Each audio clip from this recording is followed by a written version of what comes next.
મારે ખાલી કદાચ તમારા ઘરે જાણતા અજાણતા કદાચ કોઈ કોંગ્રેસના મિત્રો આવી ચડીને પૂછજો કે સરદાર સાહેબની ઉપેક્ષા સતત તમે કરી છે 41 વર્ષ સુધી એ ભારત રત્ન તમે નતો આપ્યો. સરદાર સાહેબનું અપમાન કરવાની અંદર આ કોંગ્રેસના મિત્રોએ જે સતત એવું કહેતા હતા कि सरदार हमारे हैं, तमने आ कहवानो कोई अधिकार नहीं. ये सरदार पूरे देश के हैं, ये सरदार पूरे देश के हैं. आ कहवानो अधिकार मात्र 140 करोड़ जनता ने છે.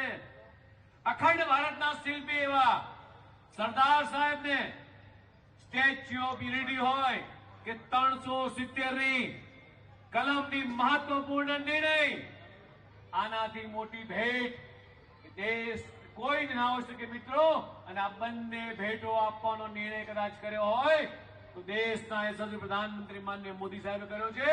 અને એટલા માટે મિત્રો મને કહેવાનું મન થાય, આભાર મોદીજી કે તમે સરદાર સાહેબને માત્ર ગુજરાતની ઓળખ નહીં, દેશની ઓળખ નહીં, પણ વિશ્વની સૌથી મોટી ઓળખ એટલે સ્ટેચ્યુ ઓફ યુનિટી, વિશ્વનું સૌથી મોટું સ્ટેચ્યુ બનાવી સૌથી મોટું સન્માન આપવાનું કામ કર્યું હોય દેશના યશસ્વી પ્રધાનમંત્રી માનનીય મોદી સાહેબ.